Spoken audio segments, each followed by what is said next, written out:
Le prophète alayhi salatu wassalam, il disait à Abu Bakr et à Omar, si vous voyez Ouais, une personne qui s'appelle Ouais, allez le voir et demandez-lui de demander pardon à Allah pour vous. Regardez, subhanallah. Si vous voyez Ouais, allez le voir et demandez, dites-lui que le prophète alayhi salatu wassalam lui passe le salam. Dites-lui que le prophète lui passe le salam. Et demandez-lui d'invoquer Allah pour vous. Qu'il demande à Allah de vous pardonner. Omar, toute sa vie, il l'a cherché. Wallahi, toute sa vie, Omar ibn Khattab, il a cherché Ouais al-Qarani. Il l'a vu à la fin de son califat. Quelques années avant de mourir. Quand il l'a vu, il l'a trouvé. L'histoire, elle est longue. Il lui dit, est-ce que c'est toi, Ouais? Ouais lui dit, non, qu'est-ce que tu me veux? T'es qui? Il dit, moi, je suis Omar ibn Khattab. Il dit, qu'est-ce qu'il y a? Et il lui dit, le prophète, il m'a dit tout cela, tout cela. Ouais, il commence à pleurer. Il lui dit, pourquoi il a dit ça? Qu'est-ce que j'ai fait? Et il lui dit, le prophète, il nous a dit, si on te voit que tu demandes pardon à Allah, et que tu avais la peste et que tu as été guéri, excepté la taille d'une pièce dans ton dos, parce que tu avais une mère, et que tu as été bon envers elle. Ouais al-Qarani, à l'époque du prophète, alayhi salatu wassalam, il était croyant. Il n'est pas parti voir le prophète, il ne s'est pas déplacé. Pourquoi? Parce qu'il avait une mère, il ne voulait pas l'abandonner. Il voulait rester avec sa mère, subhanallah. Regardez, il voulait rester avec sa mère, il ne voulait pas la laisser toute seule.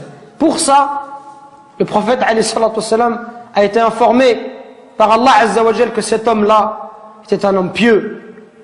Et Omar, il est parti le voir et il lui a dit, et Ouais lui a dit, moi je vais demander pardon pour toi. Toi tu es Omar ibn Khattab, je vais demander pardon à Allah pour toi. Il lui dit, oui tu demanderas pardon à Allah pour moi. Pour vous montrer la valeur des parents. Allah il nous interdit de faire de dire la moindre phrase. Le moindre mot. Fi, ça n'a aucun sens. Ça n'a pas de sens. Fi c'est une onomatopée, c'est un son. C'est un mot qui est composé de 2 lettres. C'est le mot le plus petit en arabe. C'est pour vous dire que si tu n'as pas le droit de faire à ton père, celui qui fait des phrases entières et qui lui dit tu m'as jamais rien appris, tu m'as jamais rien donné, et qui se plaint, ça c'est encore pire. Regardez, à travers ce dua, on retrouve la miséricorde. Ceux qui bénéficient, qui doivent bénéficier de notre bon comportement et de notre miséricorde, ce sont nos parents en premier, notre père et notre mère.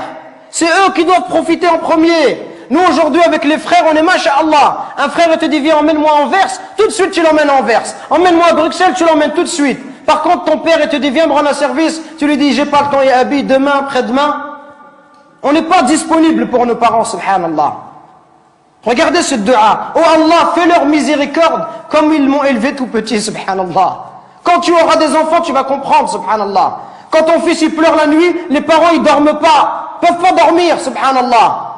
Au moindre bruit de l'enfant, il se réveille. Les parents, ils sont capables de se priver pour donner à leurs enfants.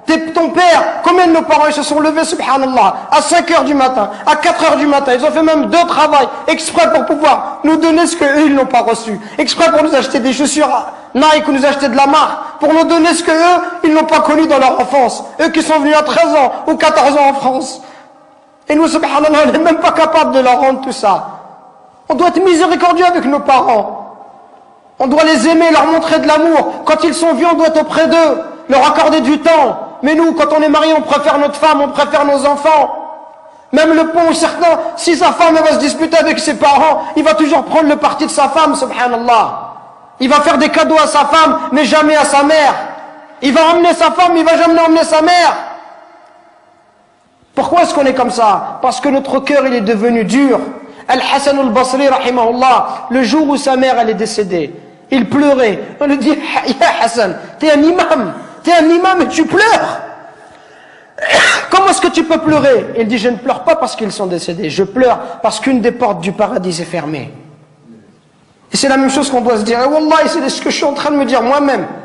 Qu'on parle, conférence après conférence, khutbah après khutbah, et on dit comportez-vous bien, comportez-vous bien. Et wallah, on est insouciant avec nos parents. Jusqu'au jour où nos parents vont mourir, et là on dira subhanallah, j'aurais voulu faire le bien, j'aurais voulu rester auprès d'eux, j'aurais voulu les accompagner, j'aurais voulu les consoler, j'aurais voulu les aider comme ils m'ont aidé, leur donner comme ils m'ont donné, patienter avec eux comme ils ont patienté avec moi. Qu'on se réveille avant qu'il soit trop tard, subhanallah. Qu'on se réveille avant qu'il soit trop tard, avant qu'on ne regrette. Et avant qu'on dise j'aurais aimé faire le bien, j'aurais aimé voyager avec mon père, j'aurais aimé passer du temps avec lui, j'aurais aimé rester juste m'asseoir, boire un verre de thé, parler avec lui, qu'il soit heureux.